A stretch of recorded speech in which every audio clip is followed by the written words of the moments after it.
Universalis webinar. So our webinar is 2 times a month. There will be a session today, and there will be a next session next week, and then a session in May and so on.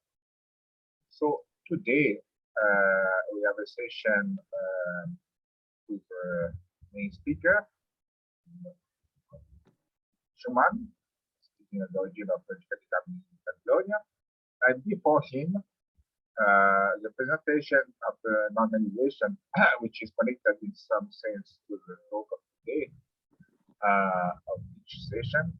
So today we'll have, since our speaker is working in Poland, we have today the presentation of the Warsaw Scientific Society by Jan-Yves. So please, Jan.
So Jan, as far as I understood, you should open the session and. No, but who will chair this session?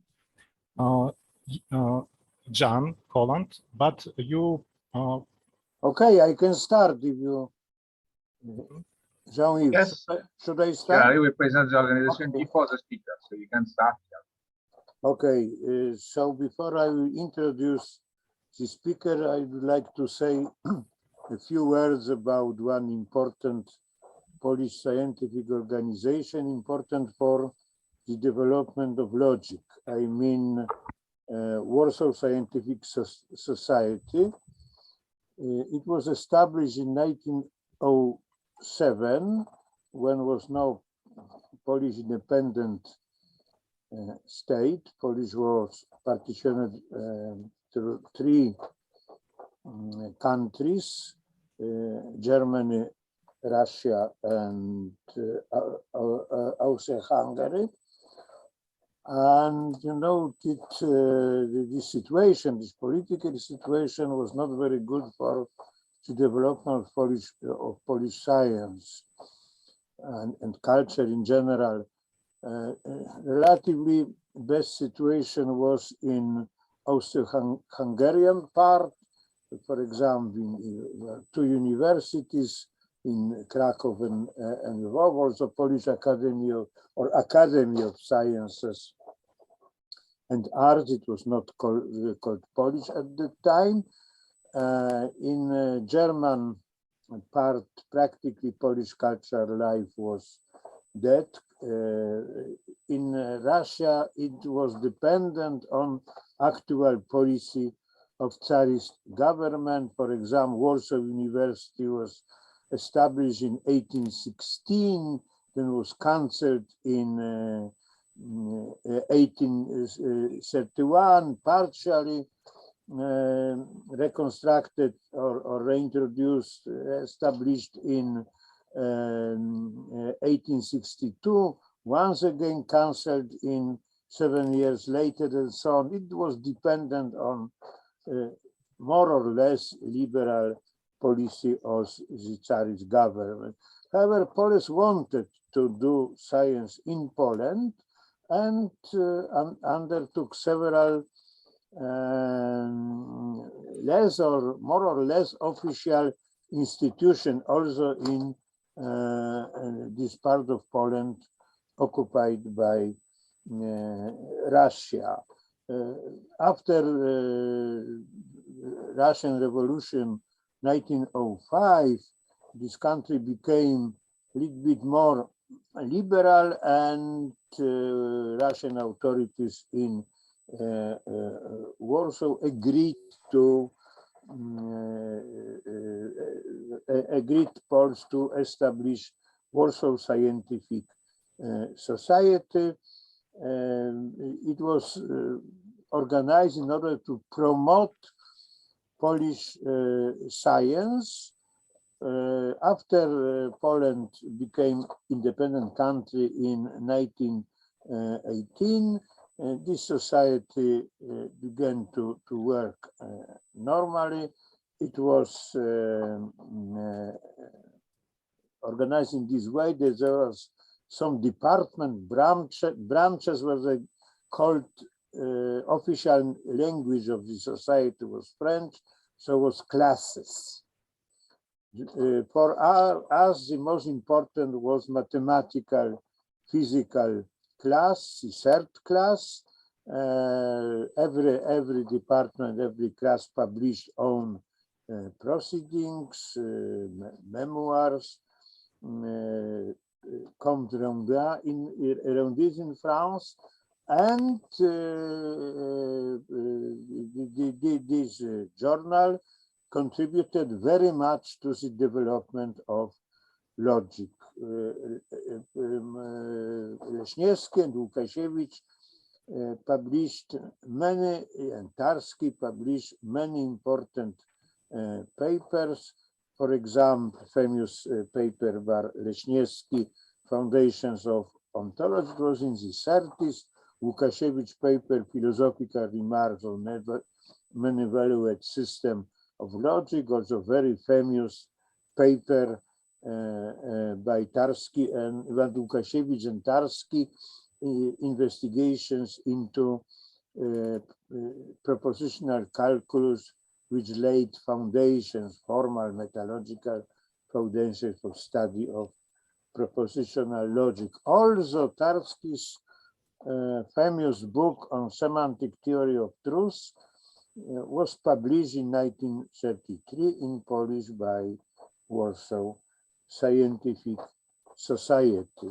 It was all this society had also some international intervention, so to speak, because due to some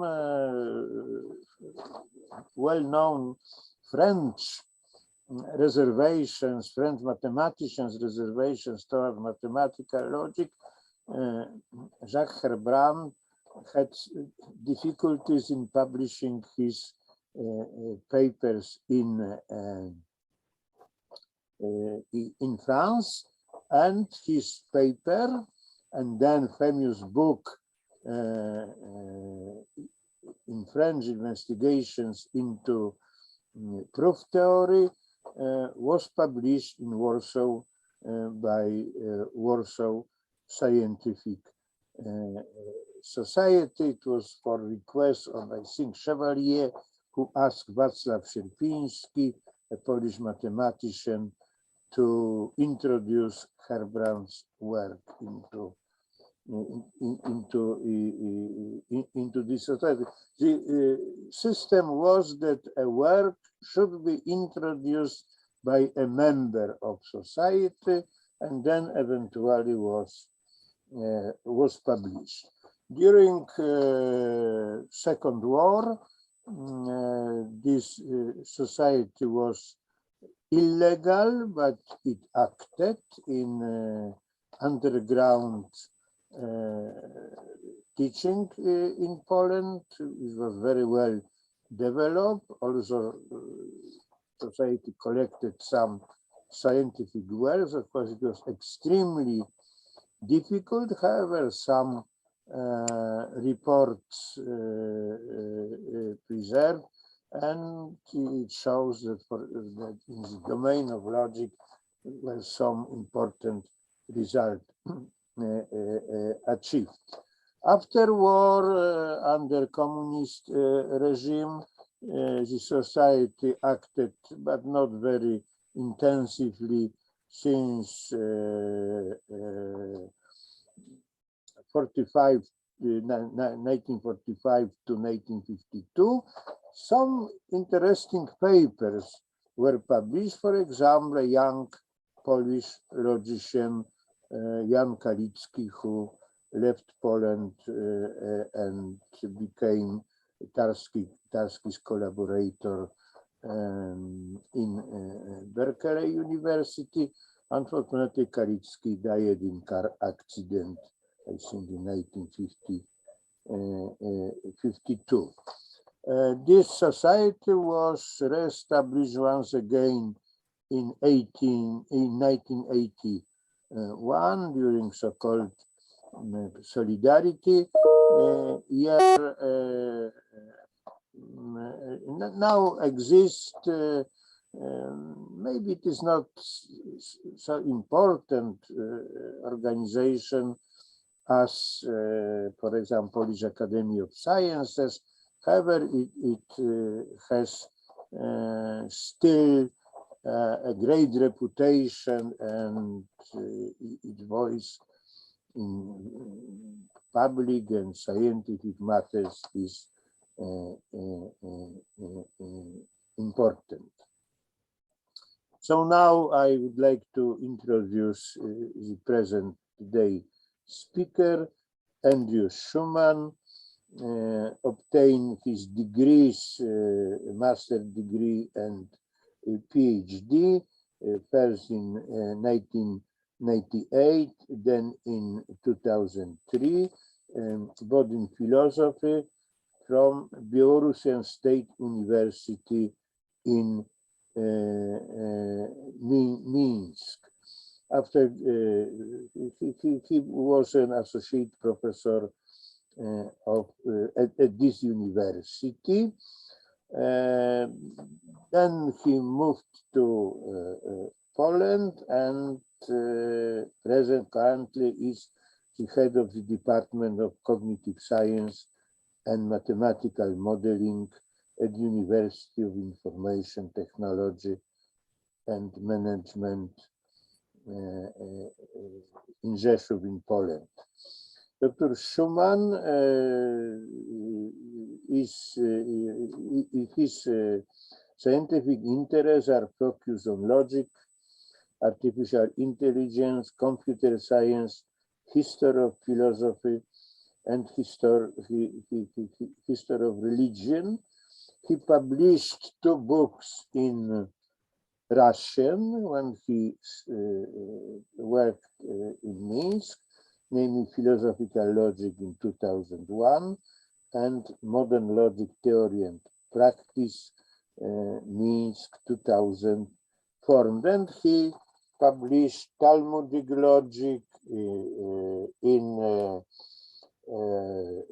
college publication in London, and quite recently submitted a book, Archaeology of Logic, which collects his study on the origin of logic in human culture. This is a synthetic book which presents a new genealogical approach to the genesis of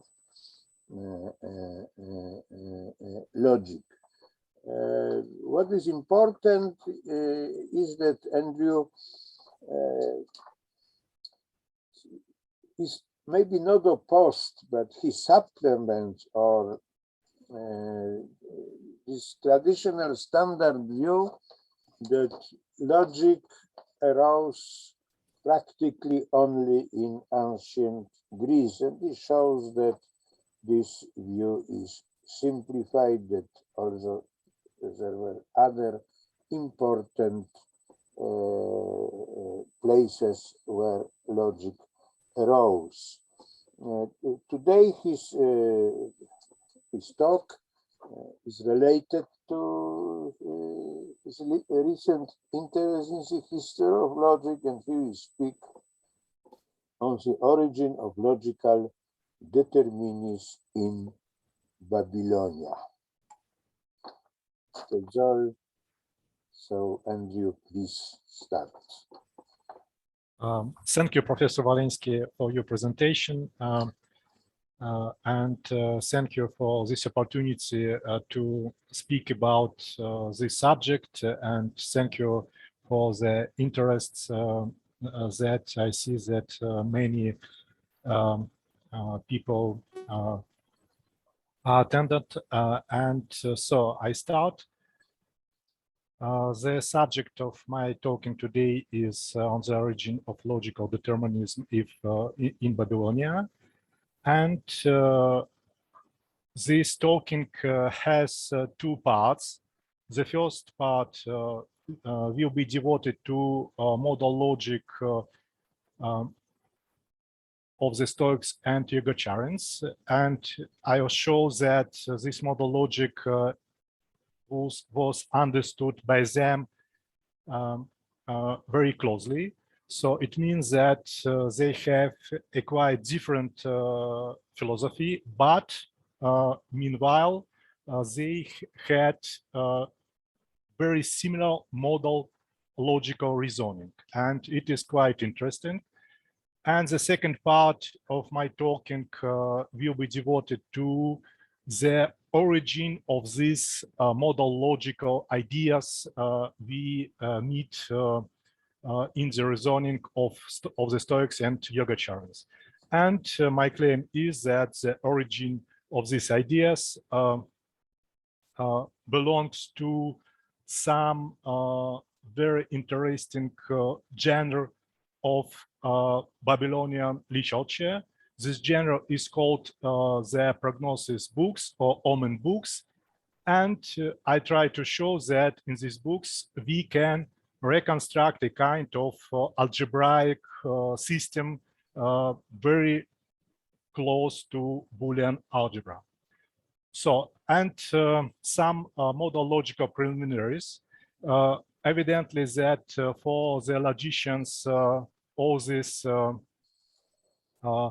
definitions are well known, but for the wide audience, we should remember that the modal logic, the propositional modal logic consists of the alphabet consisting of propositional letters, P0, P1, and so on, propositional connectives, negation, disjunction, conjunction, implication equivalence, and two modal operators, necessity and possibility.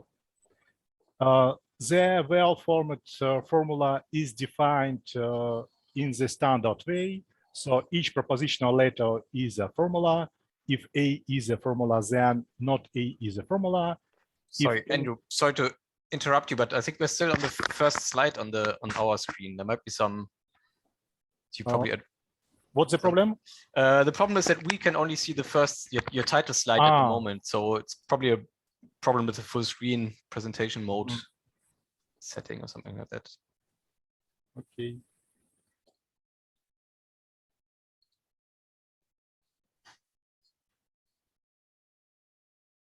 So, and now you can see other slides? Yes, now we can see the other slides. Yep. So maybe in this way, so we have two parts of my talking, modal logic of the Stoics and Yogacharans, Boolean algebra for prognosis in Babylonia. And some, very shortly, some preliminaries of modal logic, that the well-formed formula is defined in the standard way. Each propositional letter is a formula. If A is a formula, then not A is a formula. If A and B are formulas, then their conjunction, disjunction, implication, equivalence are formulas too. And if A is a formula, then necessity of A is a formula. If A is a formula, then possibility of A is a formula, and so on. So now about axioms. All propositional axioms are axioms of the propositional modal logic 2. For example, tertium non datur is also the axiom of the modal logic. But we have some additional axiom schemes, such as is shown on my slide.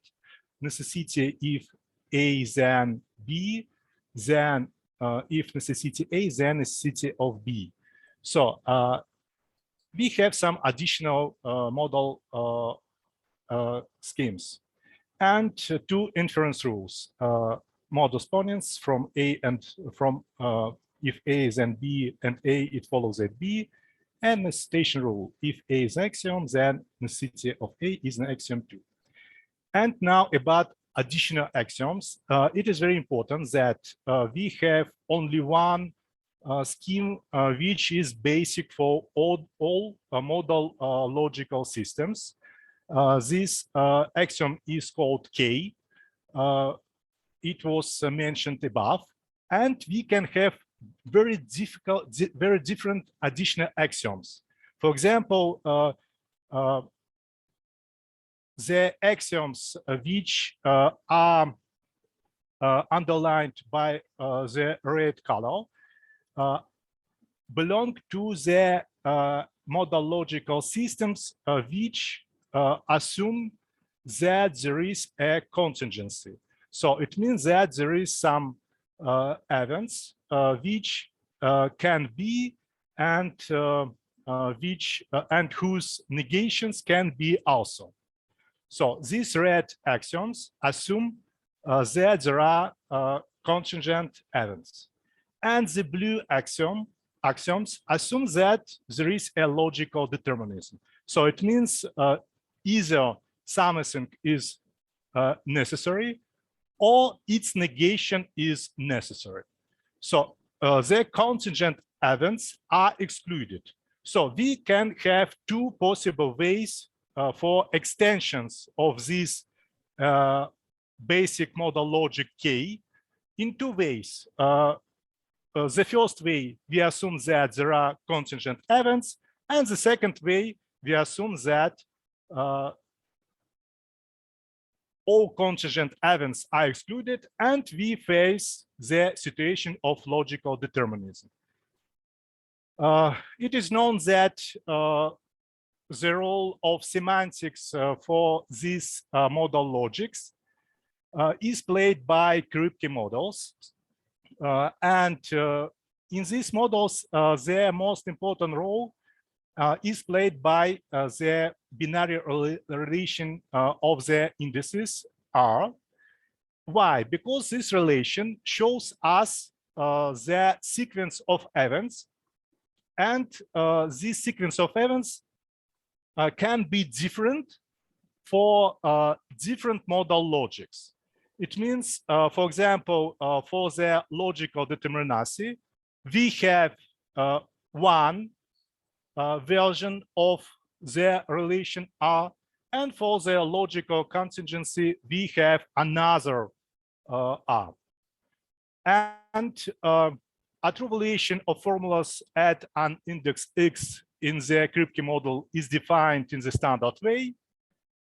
For example, not A is true at X and M if and only if A is not true at X and M, and so on. And please pay attention that necessary A is true at X and M if and only if for all Y with X, R, Y, A is true at Y in M. And possibly A is true at X and M if and only if for some Y with X, R, Y, A is true at Y and M. So we have here the relation R, which helps us to define the meaning of these modal operators. And this R, as I've said, is different, has different properties for different modal logics. For example, for the basic modal logic K, this R can be any relation, reflexive, and so on. Absolutely any relation for the basic modal logic K. Therefore, this logic is basic. Why? Because R can be any. But for modal logics, for expressing logical contingency, this R is limited.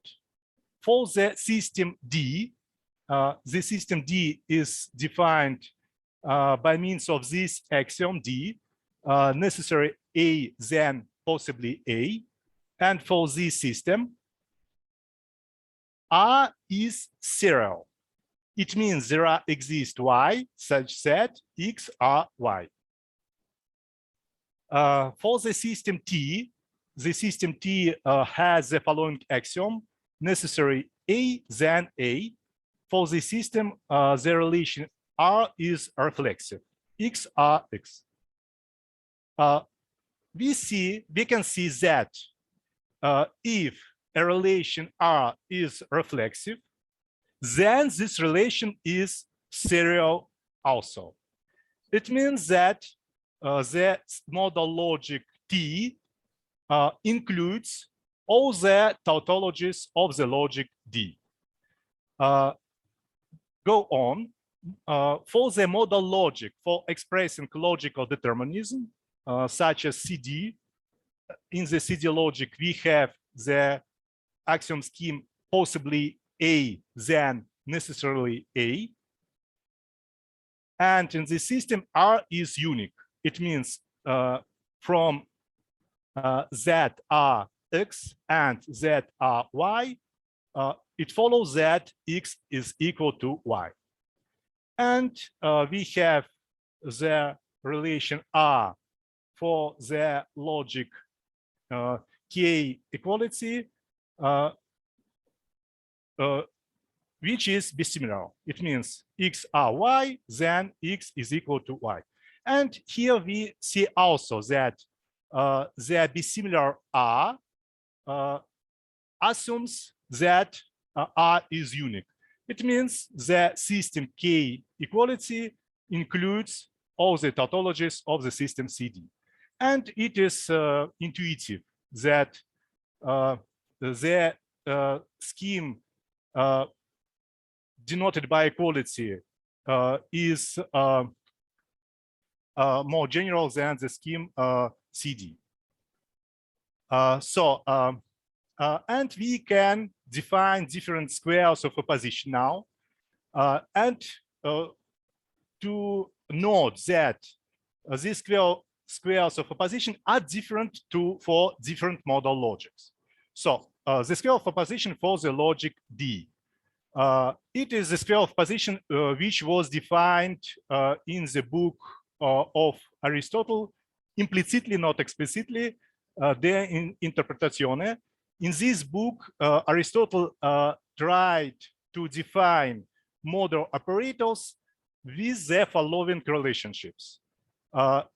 Namely, by Aristotle, necessarily A and possible not A are contradictories. Necessary not A and possibly A are contradictories also. Necessarily A and necessarily not A are contraries. Possibly A and possibly not A are subcontraries. Possibly A is a subaltern of necessarily A, and possibly not A is subaltern of necessarily of not A. And we can add some new squares of opposition for logic T. And in this square of opposition, we have some differences, namely between A and not A, there is a contradictory relationship. And between necessarily not A and A, and between necessarily A and not A, the relationship is contrary. And another square of opposition for T, where A and possibly not A are subcontraries, not A and possibly A are subcontraries too, and not A and A are contradictories, and so on. when we try to reconstruct some model logical reasoning in the text of some Indian logics and in the text of the Stoics, we can find that they assume that between modal logical operators, there are another kind of relationships than it was defined in the book of Aristotle, De Interpretatione. For example, in the Nagarjunian treatise, it is treatise that was written approximately in the 1st, 2nd centuries AD. In this treatise, we can reconstruct that the terms sat and asat, terms which denote existing and not non-existing, these terms are more general than the terms sitha and these terms are more particular than the terms sitha and asitha. So from sat, sitha follows, and from asat, asitha follows. And sitha means something which is necessitated, and asitha something whose negation is necessitated. So we see that here we can reconstruct some squares of opposition for modal operators which are not Aristotelian. So it means in these squares of opposition, we assume that the logical determinism holds true. And in these squares for the logical determinism, the necessitation of A follows from the possibility of A. And it is not in accordance with our intuition. Why? I think because the logic of Aristotle was a very acceptable in the medieval time, and then in some logic courses we learn that there is a square of position according to Aristotle, and according to our intuition, even modal operators satisfy the Aristotelian square of opposition. But as I've said, it is possible to define other squares of position where possible A and possible not A are above, and necessarily A and necessarily not A are below. So for this modal logic. And now I try to show that these modal logics for logical determinism was considered in some modal logical reasoning by the Stoics and the Yogacarans. So by the Greek philosophers and by the Indian philosophers of the school of Yogacara.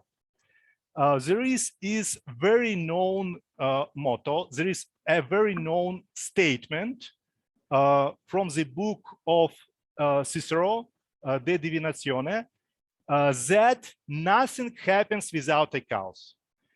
It is one of the doctrinal statement of the Stoic logic that nothing happens without a cause. Or in other terms, no motion is without a cause. It is the first very important doctrinal statement of the Stoic philosophy.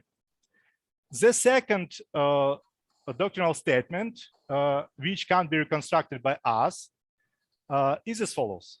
Each individual proposition in the Greek language axiomata, A, even about future, is either true or false. And from this statement, the Stoics infer as follows. The third doctrinal statement. each individual proposition, even about future A, is necessarily true or it is necessarily false.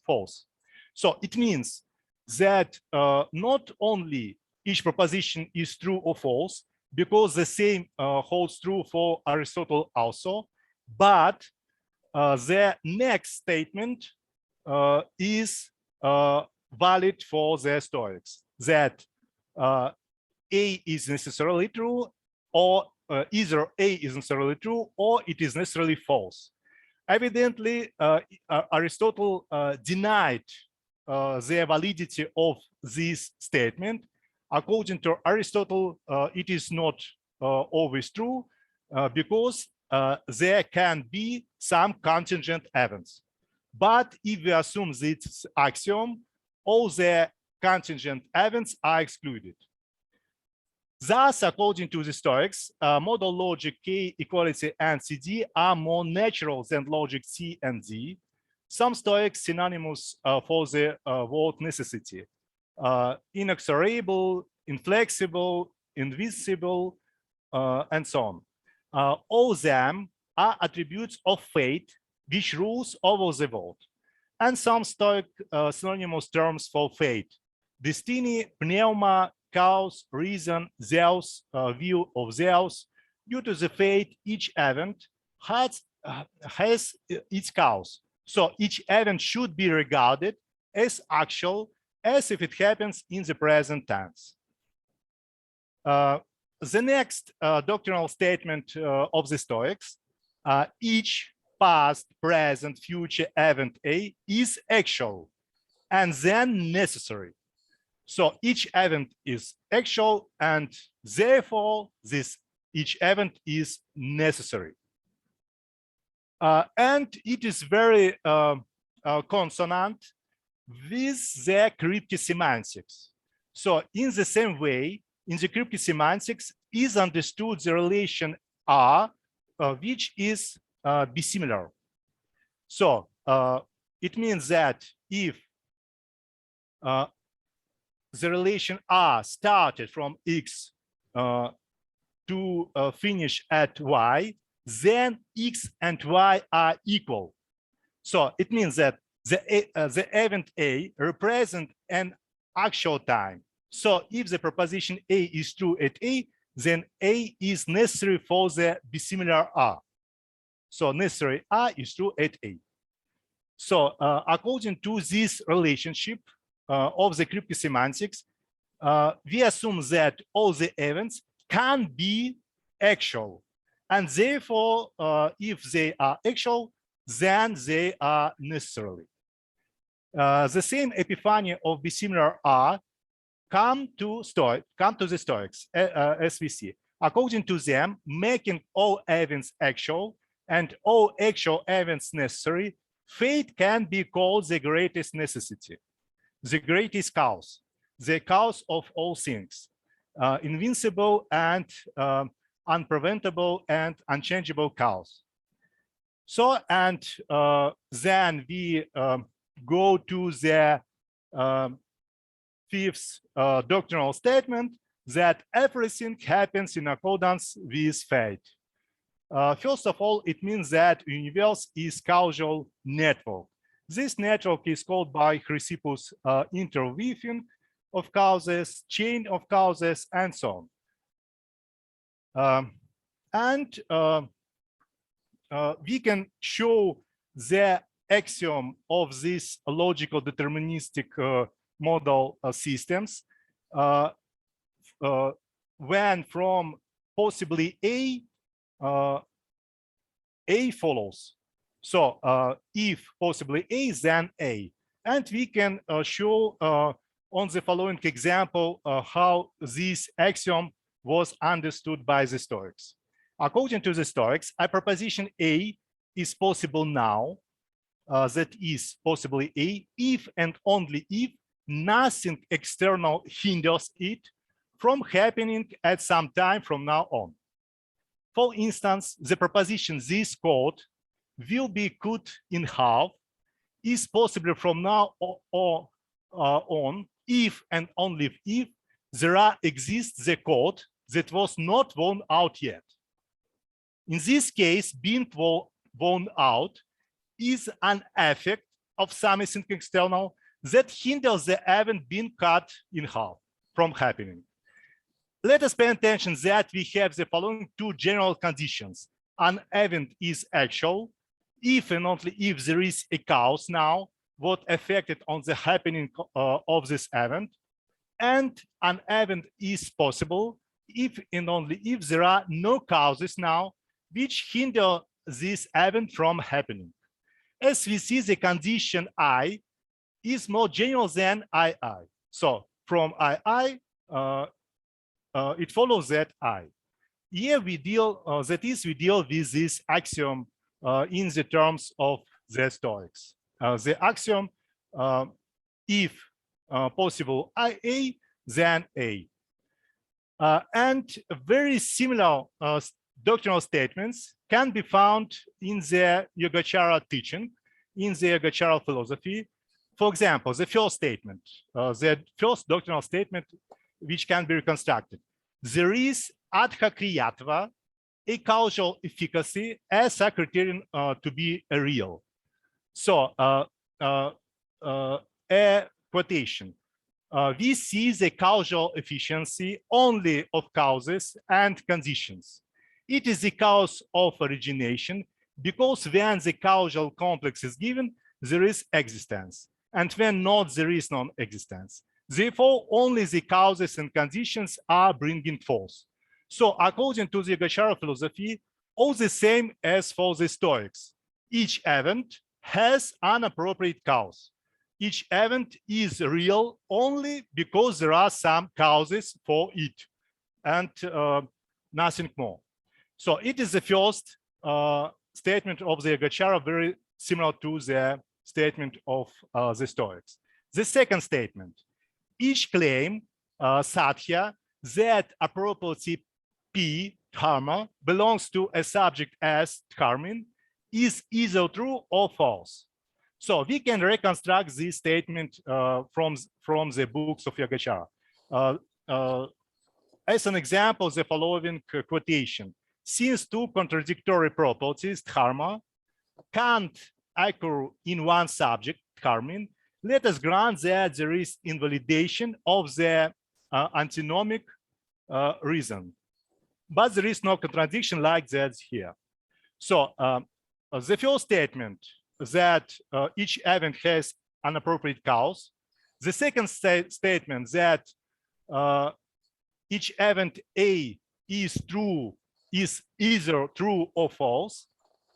And the third claim, very similar to the third claim of the Stoics, that if each A is either true or false, then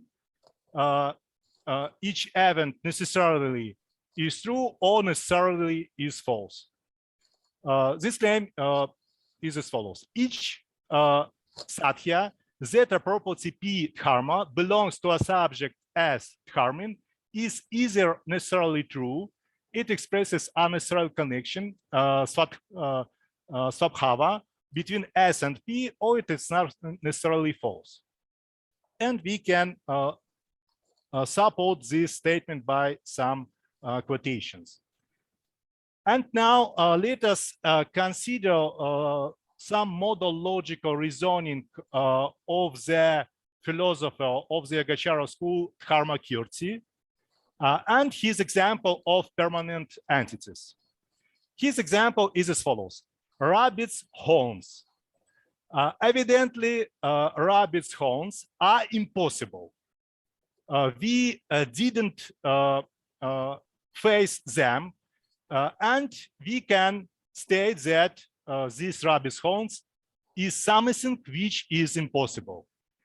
But we start from another statement. This entity doesn't exist as far as we know. So we can't find something like the rabbit's horns. As consequence, it has no cause, according to the first statement, and can't affect other things. So it stays out of causality, indeed. So there is no cause making the rabbit horns existent and then we can assert. It is impossible that there are rabbit horns. So from something which is not existent, we can infer that this event is impossible. And we can see that according to this reasoning, the following scheme holds true. If not A, then not possible A. But it is the same as from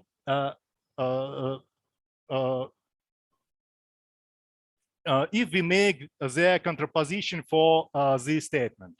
So from possible A, it follows that A. But it is the one of the axiom schemes of the modal logic for expressing the logical determinacy. The next claim of the Yogacara philosophy: each past, present, future event A is actual, momentary, and then necessary. The term momentary is one of the basic terms of the Yogacara philosophy. It is very close to the notion of the Stoic to be actual. To be momentary means that something is actual at any time, in the past, in the present, in the future. All the events are momentary if they can exist, and then they are actual. And some quotations can support this claim. And finally, the doctrinal principle we infer from the previous reasoning is as follows: everything is momentary for the Yogacara philosophy. Everything is actual, as we can claim in the terms of the Stoics. And now please see this table, which shows that the philosophy of the Yogacara and the Stoics is quite different, but their modal logical schemes they assume are the same. So, namely, we have the personification of logical determinism, atheistic approach for the Stoics and for the Yogacharans. For the Stoics, they use the term of pneuma. Pneuma is something not subjective, something objective, not like some creatives, but it is a principle of the nature, pneuma, or reason. It is an atheistic approach for defining the principle of causality of all events. And for the Yogacara, this atheistic approach is expressed in the terms that everything is momentary. So also we don't need to address to the Lord. But in the philosophy of the Stoics, there is also the personification of logical determinism, a kind of theistic approach. For example, this cause, this ultimate cause can be called destiny, fate, or will of Zeus. It is excluded for the Yogacara philosophy, but in the philosophy of Naiyaicos, who were theistic, this personification is also important. So, and we see that in different places, in different cultures, like Indian, Greek, we can find the very close modal logical reasoning, which can be presented in the form of the modal logics for logical determinacy. And why the ideas of Aristotle, in contrast, became quite popular. And we should note that this idea assumes that between different events, there are connections which can exclude causal relationship. It means that there are some contingent events. And this idea that there are contingent events is well expressed in the genre of historical prose. It is very interesting that this genre, which is very popular till now, but the genre arose strictly only within one culture, only in ancient Greece. For the first time, the historical narrative prose as a new literary genre had arisen during the early classical period in ancient Greece. Hecataios of Miletus is regarded as a founder of the genre. And this new genre was continued in the histories consisting of 9 books, which will survive till now and were written in the Ionic dialect of classical Greek by Herodotus and very known author. And then the genre became popular in Greece and in the Roman literature. And we should accent that in this genre, there are some assumptions from modal logics. And these assumptions are as follows: a prosaic consideration of some important facts about different geographical locations, with mentioning their practice and customs of their communities. So something which can be contingent. For example, some customs of communities can be contingent and so on. A prosaic description of different events as a result of human actions caused by conflict of interests. A consideration of different opinions on the conflict of interest that was behind this event. So even in respect to these conflicts, we can't find only one opinion which is true. We have different opinions and it is very difficult to find who was right. Hence, in the historical prose established in ancient Greece, there were introduced 2 types of facts which should have been examined necessarily: geographical facts, including the general data on some regions and nations, and historical facts, including a description of conflicts of interest causing appropriate events. And Aristotle, in his book containing the modal logical reasoning about Sea Battle Tomorrow, contains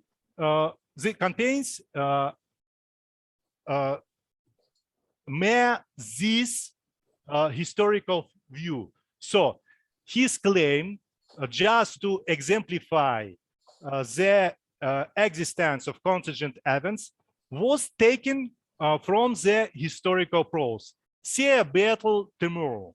So it can be, and its negation also can be. And Aristotle, in his book Poetry, has reasoned about this historical prose and how far it is different from the poetry. And according to him, the main feature of the historical prose is that this prose should contain some contingent events, should describe some contingent events. To sum up, according to Aristotle, the historical events can't be collected within one plot. It means that for the historical events, there are no connection by chance or by causal relationship. So Aristotle treated historical events as something contingent. Let R show a possibility since A. then, in accordance with Aristotle, all necessary events are is serial. There exists y such that A are y. And for contingent events, R is not unique. It is for Z, Z are X and Z are Y. And from this, it follows that X is equal to Y. We see that the appearance of the emergence of new genre of historical prose causes the new way of thinking, that there can be some contingent events. And this new way of thinking, it was well expressed by Aristotle in his book, De Interpretation. But the Stoic intuitions were other, as we have considered above. So, and according to their intuitions, there is always one plot for different events. It means that historical genre is a kind of nonsense for the Stoics. And it is very interesting that the Stoics have ignored historical books and histories, but they focused on some divination books.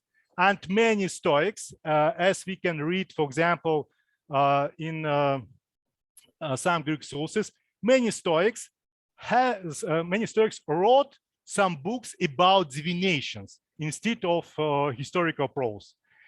And this tradition of divination was established in Babylonia, and this tradition was very popular until the time of these Stoics, and very interesting that, for example, in the book Rhetorica of Philodemus, who was an Epicurean philosopher, in his book, he compared the Stoic logical books with the books on divination. He compared, and he claimed that both types of books are of the same kind, and they are similarly fabulous. So for the Epicurean philosophers,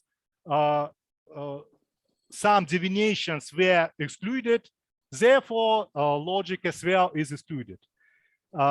It is this claim can be found in the book of Philodemus Rhetorica. And how these divinations were presented in the omen books from Babylonia. These books consist of long lists of different implications, and it is assumed that in the antecedent of these implications, we find some omens, and in the consequence of these implications, we find some consequences from these omens. So divinations looked like the following implication: if P, where P is an omen, then the event Q. And this implication assumed the inference rule by modus ponens. We have a divination in these books, if P, then Q. Then we have an observer who can testimony that there is an omen P right now. From this, we can find the diviner position that there is a forecasting for Q. So we have some divination lists as implications, and we can apply the inference rule of modus ponens for them. It is important to note, it is worth noting that the Stoic instance of modus ponens taken by them from an astrological divination made by the Chaldeans. There is a very known example for the modus ponens taken from the Cicero's on fate. The first premise: if somebody was born at the rise of Ceres, he never dies at sea. The second premise: Fabius was born at the rise of Ceres. Then, according to the inference rule of modus ponens, we draw the following conclusion: Fabius never dies at sea. So it is important that the Stoics used examples of modus ponens from these divination books of Babylonians. Babylonians were called also Chaldeans at the time of the Stoics. This list of implications or list of omens were composed as codes, where all entities are introduced within a binary logic. Each sign or event is examined as either positive or negative. For instance, let us take the following four signs: falcon, raven, on the right, on the left. So we have four signs.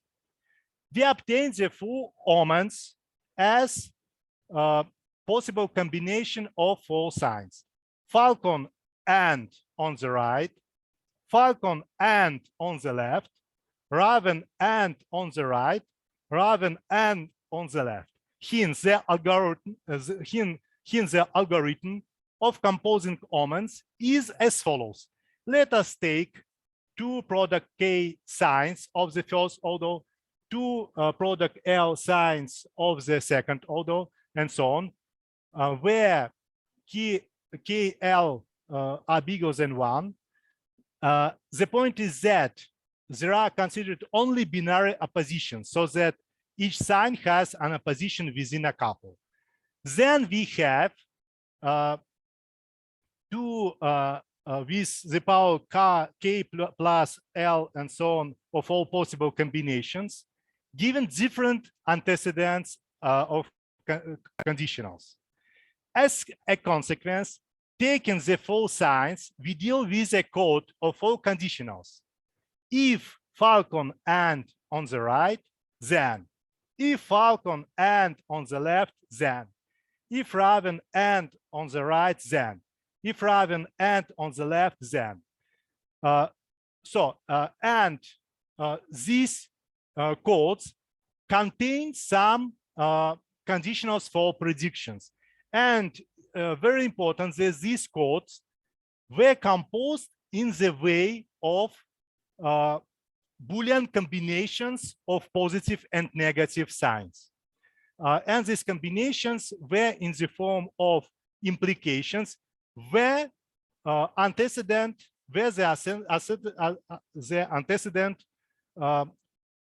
contains some conjunctive members. In these omen codes, any logical inconsistency is avoided. For instance, falcon is a positive sign, but raven is not. On the right is a positive sign, on the left is not. Therefore, the antecedents of codes give a Boolean matrix, truth table. If positive falcon and positive on the right, then. If positive falcon and negative on the left, then. If negative raven and positive on the right, then. If negative raven and negative on the left, then. For different oppositions at the place of antecedent, we have different oppositions at the place of consequent. This type of composing conditionals can be named a rule-based expert system in the model meaning, and any logical inconsistency contradiction is excluded there. So I've just presented the composing rules for these omen books. Each of these books contains their list of implications with using some logical connectives. First of all, conjunction and implication. And these lists were composed as a kind of code, as a Boolean matrix. And this idea that there is a kind of algebraic structure in composing these Omen lists, this idea was claimed by some assyriologists. One of them is Zorzi, and she noted that on the basis of analysis of different lists of divinations presented as codes, we can formulate the following 4 general rules of composing omens. So these rules were reconstructed by the assyriologists, and later I show that these rules have a meaning of Boolean algebra. So the first rule: the consequent of divination gives a positive forecasting event if and only if a singular omen in the antecedent is positive. The second rule: the consequent of divination gives a negative forecasting event if and only if a singular omen in the antecedent is negative. The third rule: let us assume that there is more than one omen in the antecedent. The consequent of divination gives a negative forecasting event if and only if there are positive and negative omens in the antecedent simultaneously. Let us assume that there is more than one omen in the antecedent. Then the consequent of divination gives a positive forecasting event if and only if all omens in the antecedent are positive or all omens in the antecedent are negative. And let us consider an example from these omen books to show how it works. So there is text in Akkadian, this text in Akkadian, but we read just its translation. If a man goes off on his errand and a falcon crosses from the right of the man to the left of the man, he will attain his desire. If ditto, a falcon stays on the right of the man and proceeds alongside the man, that man, wherever he goes, he will have gain. If ditto, a raven stays and caws and to the left of the man, that man, he will go where he decides and he will enjoy a profit. If ditto goes on a journey and a raven proceeds to the right of the man and caws, that man, he won't go where he decides and his herd won't be satisfied. If a man throws the seed and a raven goes upon it and caws to the left of the man, the furrow will increase its yield. So we see that in the antecedent of these implications, we have different combinations of positive and negative signs. And from this, it follows that in the consequent, we have a good or bad prognosis. And how we can formalize this? The omen falcon is a positive sign, as well as crossing from the right of the man to the left of the man. Is positive as all other omens associated with the right side and moving from the right. Hence, in verse 1, there are 2 positive omens, F and R, in the antecedent. Then, according to D, the rule denoted by D, which was reconstructed by the assyriologist, it gives a favorable forecasting. So if both omens are positive, then the forecasting is favorable.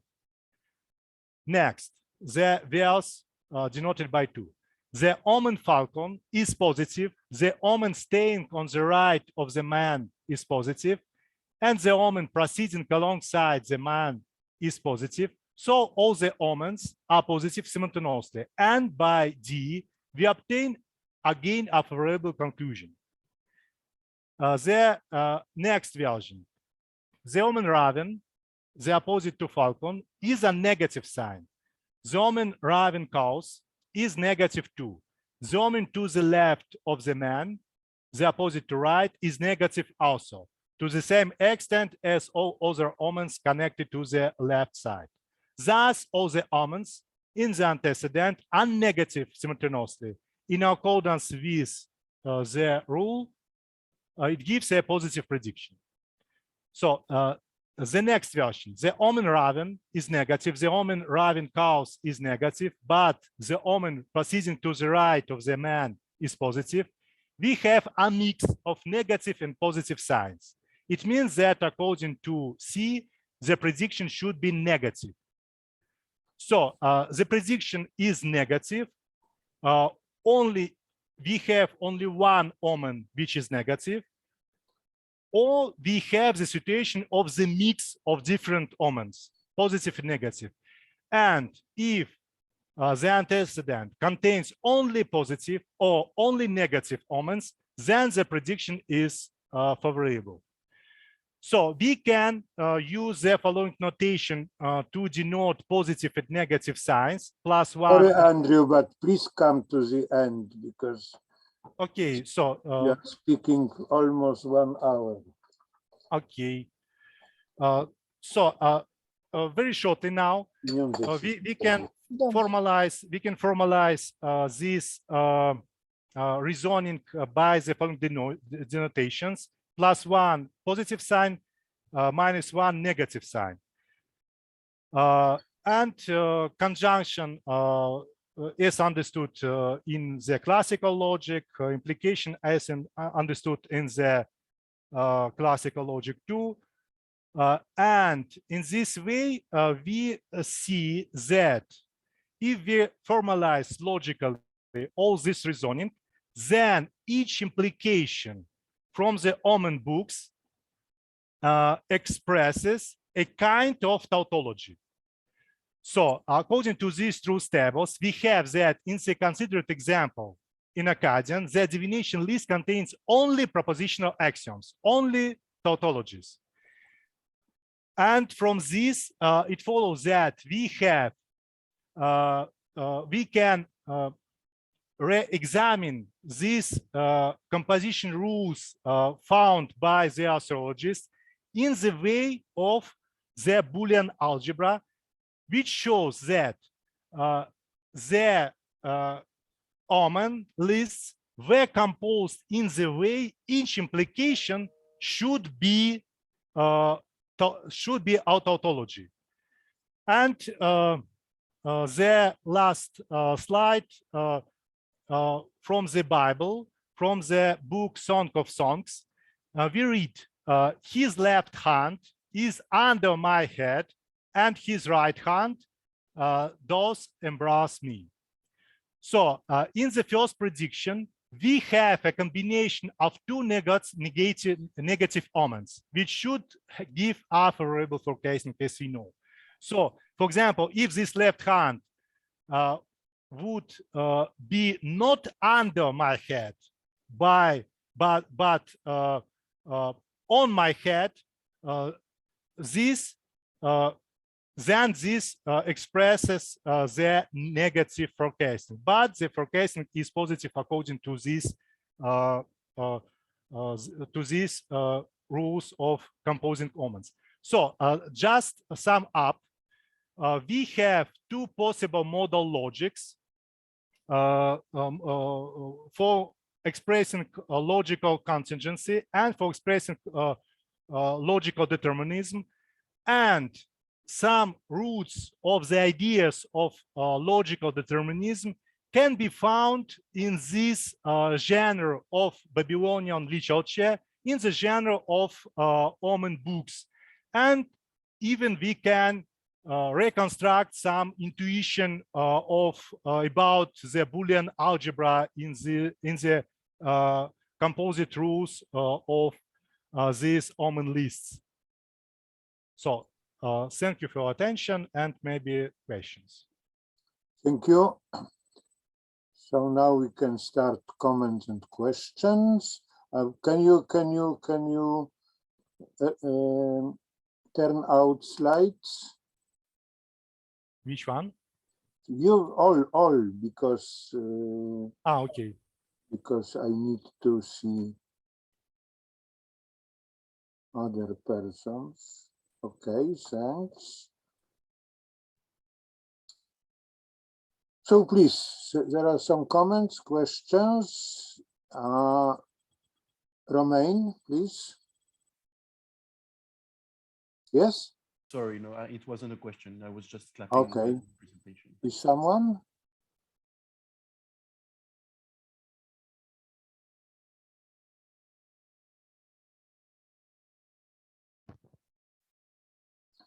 Maybe I will start. It seems to me that this system is not enough for contingency. Because, you know, my question is how to understand contingency, because one definition is contingency is not necessity. But second is not necessity and not impossibility. So contingent is possibly that A and possibly that not A. But it is you must define add to your language a new operator, because this system doesn't exclude that everything is necessary.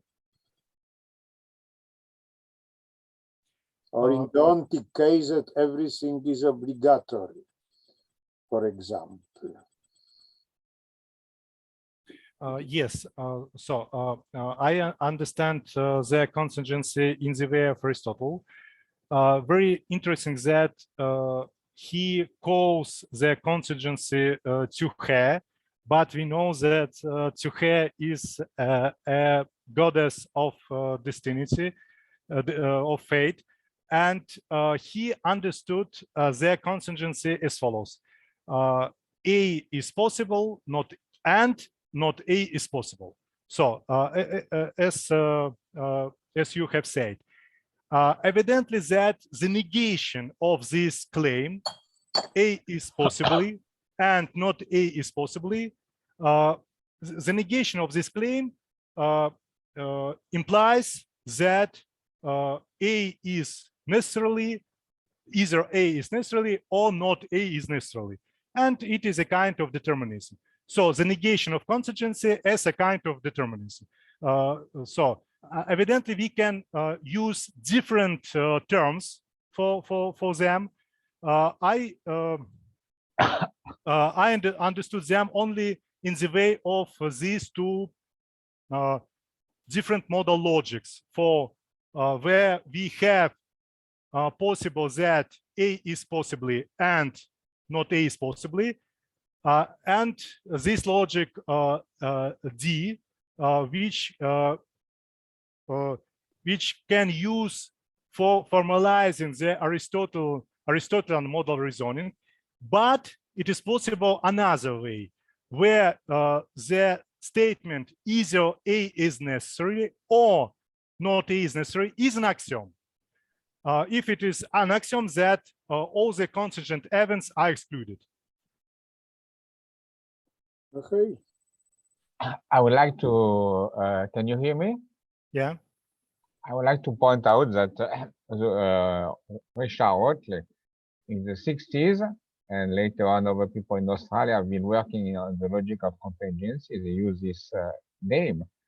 And also this was clarified by Robert Blanchet with his famous hexagon, making for the first time in modern logic the clear distinction between what is called possibility and what is called contingency. Of course, the name is quite conventional, but anyway, according to what you said about Aristotle, no?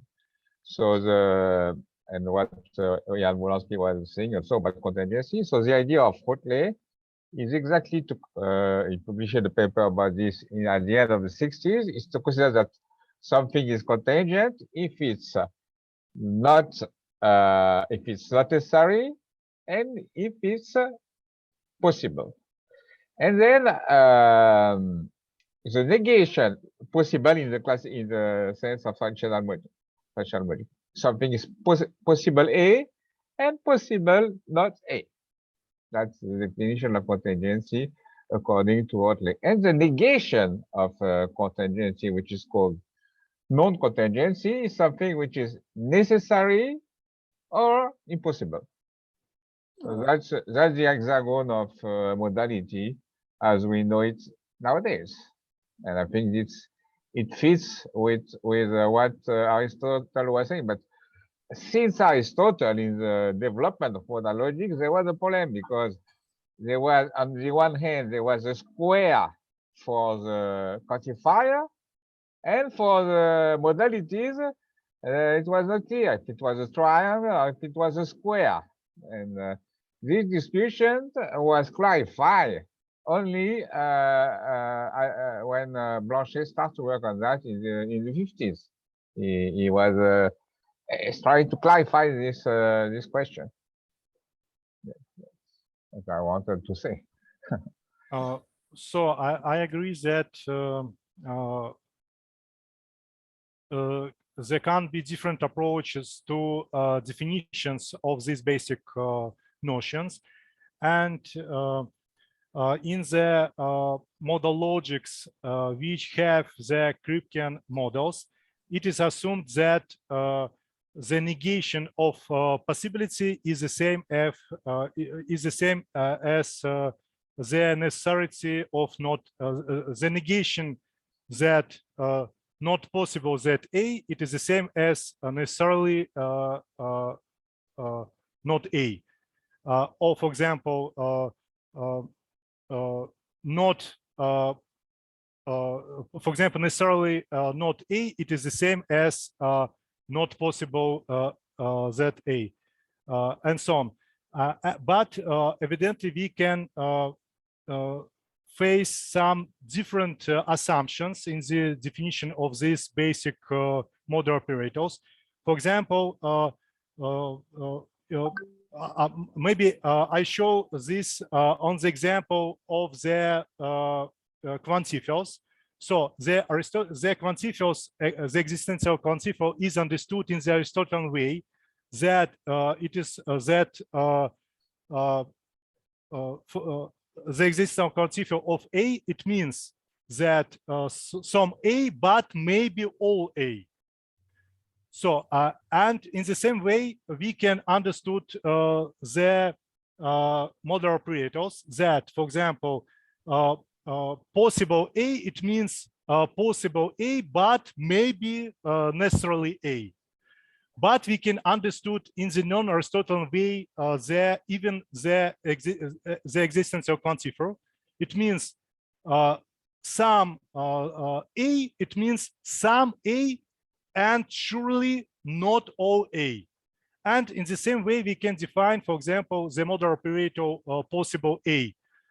Possible A, it means that possible A and surely not necessarily A, and so on. So even some basic model operators can be defined differently by us, and in this way we can obtain different model logic systems. But in the model logic systems I've considered, the model operator is understood in this way, that the negation before the model operator changes this model operator, and we should add the negation before the propositional letter.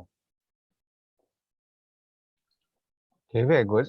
I just also want to point out that we must distinguish between different definition and the question of terminology, because, you know, it happens that in modern logic, people nowadays, they use the word possible as possible, and it does not exclude necessity.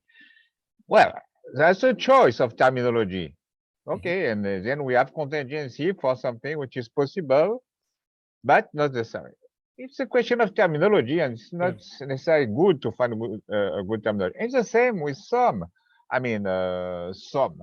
In fact, in natural language, some means some, but not all. Now, in mathematics, I don't know, or in logic, they use some as an existential quantifier. Well, That's a terminology which is quite ambiguous. So people, what I think the important point is that people have to be conscious that the terminology is ambiguous. So maybe to change the terminology, because the existential quantifier means there exists one, at least one. In fact, it means at least one. And possible, it's not clear. I mean, the word possible, because the word possible in everyday life means more like what we understand by contingency in the sense of Aristotle. So, but at some point, it was used in this way. So this is what I think, first of all, what is important is to be aware of that. That's what I will say. Other.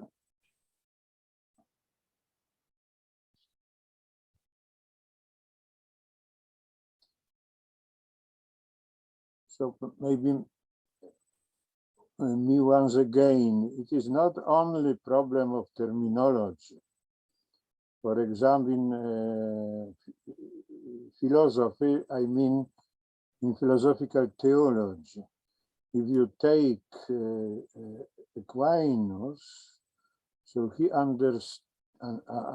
understood contingency as not necessity only. So it was a natural way for him to think that if something is contingent in his sense, it requires a necessary being. It is one of modal proof of God's existence.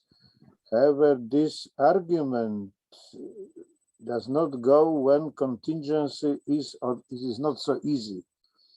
If contingency is understood as you propose, or anyway, and when it is a called double possibility.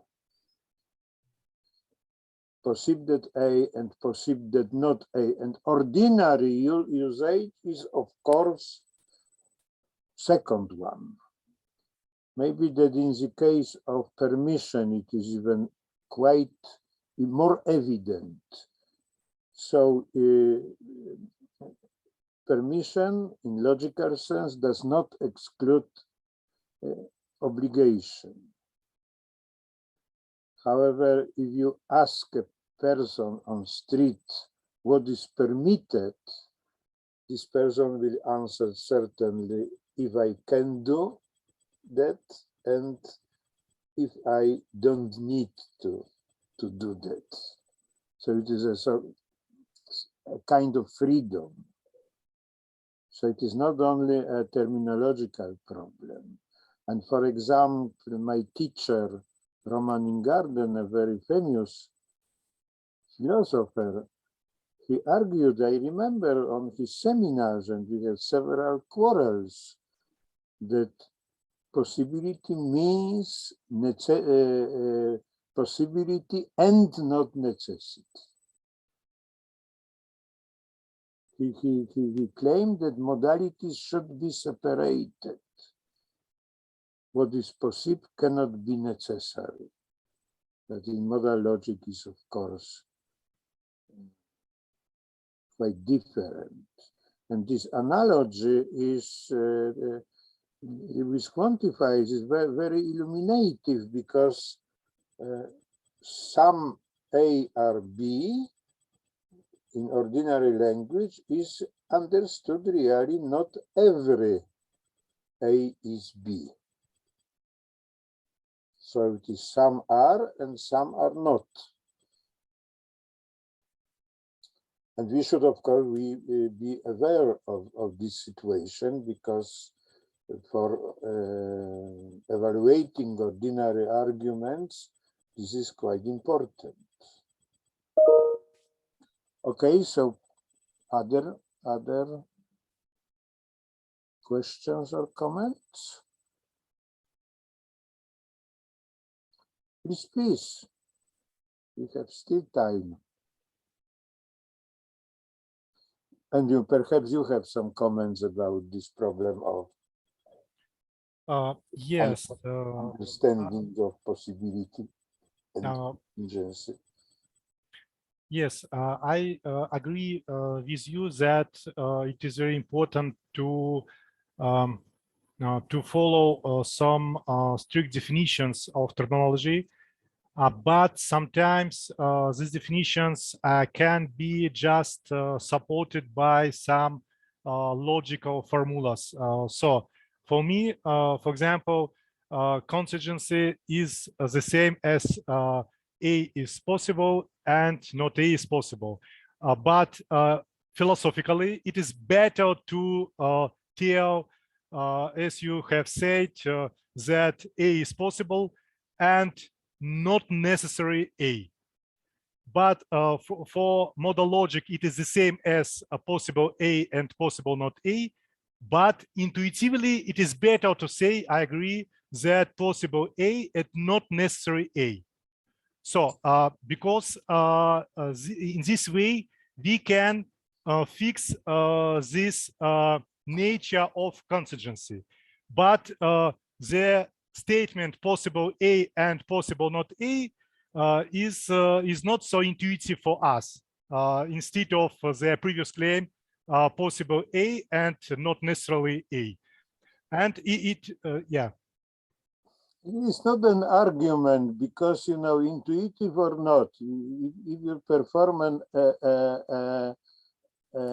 research, sociological research in your logic class, for example, so not persons who are completely not logically not educated. So you have every A is B, and please tell us which sentence is negation of this statement. You have two possibilities: no A is B, or some A are not B. So logical answer is, of course, second. Some A are not B. However, about 70 persons, according to my experience, because I made such investigations, say no A is B. And there is something reasonable in this answer. We shouldn't ignore, because this answer is, according to these persons, more informative. It is a natural, according to Gray's maxims of conversation, it is natural to give an answer which is the most informative, even if it is logically not quite correct. However, you know, logic should be natural. We have a square, logical square of modalities, which is similar to logical square of quantifiers or categorical sentences. We should respect these. Modalities are very regular on this account, and not very regular when the possibilities understood are in this more intuitive sense. But it's not only one exam, disjunction, for example, implication. So logic does not need to be absolutely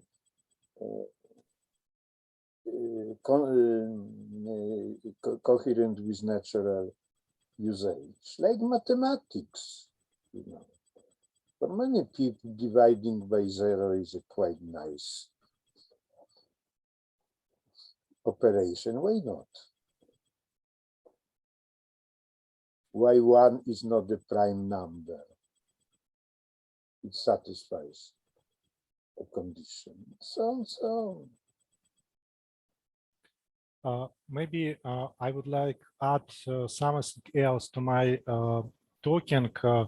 So we know about the Stoic logic only mainly that it is a propositional logic, but we often ignore their context. And the context of this logic, the context of the logic of the Stoics is as follows. They try to construct some ways for deriving conclusions about science and their derivatives. So they proposed the sign inferences based on signs, based on marks. And they assume that there are some signs which are visible. For example, a woman has a milk in her breast. It is a sign which is visible, and we can conclude about something hidden which can be not invisible. For example, that he had a child. So she has a milk in her breast, then he had a child. The second, consequence of this implication is hidden. We didn't see this child, but we can conclude. And in this way, it is very interesting that this kind of reasoning from signs to some hidden phenomena, it is based also on the intuition from the Babylonian omen books. So we have some signs in the antecedent which can be visible. So, for example, raven or falcon, which were met by us. Then we can conclude about some hidden phenomena which are invisible about our future. So then it will be so and so. And this shows also that the emergence of logical terminology even had some interesting roots. For example, the terminology of the Stoic logic has its roots in the Babylonian terminology, where there are some signs, omens for our predictions, and we should conclude about them. So this shows that the emergence of logic has the more wide context, even sometimes a religious context. Okay, other comments?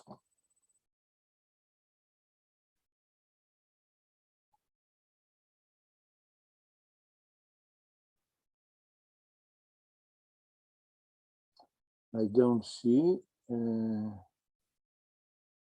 So maybe are some announcement?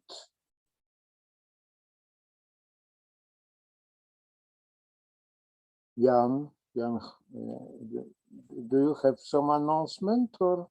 Yeah, Jean-Yves is not there anymore. I'm here. Yeah, so well, the announcement is that next week, same time, we'll have another presentation, another webinar. So yeah, please do join us again next week. There will be an update, of course, to everybody who registered. And yeah, same Zoom link. Okay. But yeah, that's it from my side. So thank you all for joining. Thank you very much, Andrew, for the presentation, and thanks, Jan, for chairing today's session. And then yes, I hope to see many of you again next week. Yes, and for some persons, you know, happy Easter.